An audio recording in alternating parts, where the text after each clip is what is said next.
Welcome to WPRI.com. We continue to go beyond the numbers in our exclusive poll with pollster and Eyewitness News political analyst Joe Fleming. All right, we've exhausted this thing, Joe. We're now in our fifth segment of analyzing this poll. When you take a step back and you look at the numbers as a whole for each of the questions, overall, what do they tell you? Overall, it tells me the voters in Rhode Island are angry.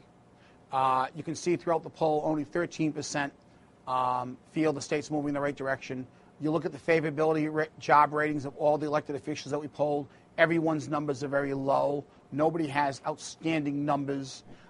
We see voters, when we ask them about the race for governor, large blocks undecided. They can't come up with a candidate yet because they're still looking to see who's going to meet their needs.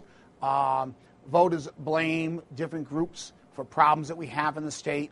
So overall, I see a lot of anger in this poll and people who are upset in what's going on. Should incumbents be concerned about this right now, or is it too far out? Oh, no, it's not too far out. If I'm an incumbent, I would be very concerned at what I'm seeing right now.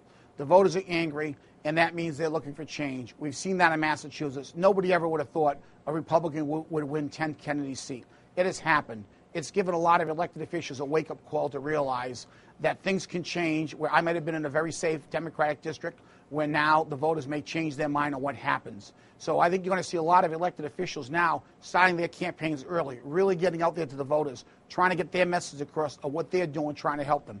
If not, if the incumbents wait until June and July to start their campaigns, that may be too late for them. Because if the anger keeps growing, there may be no turning back for some of these incumbents.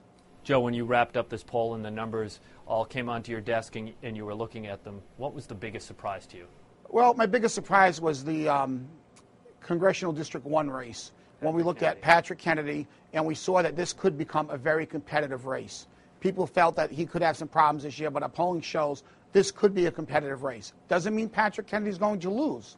It means it could be a race that Patrick Kennedy's going to spend a lot of time on and really get his message back out to the voters. At the same time, his Republican opponent or Democratic primary opponent do have inroads where they can move the voters over to their columns. So I think when we see how volatile Patrick Kennedy is this time, that was the biggest surprise. It's not just inroads and moving voters. If we've talked about it in previous segments, it's also the ability to fundraise. Absolutely. When you see numbers like this, it gives challenges the opportunity to raise money a lot easier because they can go to their contributors and say, look, we have numbers, not our own numbers, but outside numbers that show he's in trouble. That happens in this race. It'll happen for Lincoln Chafee in the governor's race. You can say, look, I can win as an independent. We have poll numbers early on that shows I'm a viable candidate, but if I don't have money, I won't be viable in September and October. So you have to fund me now.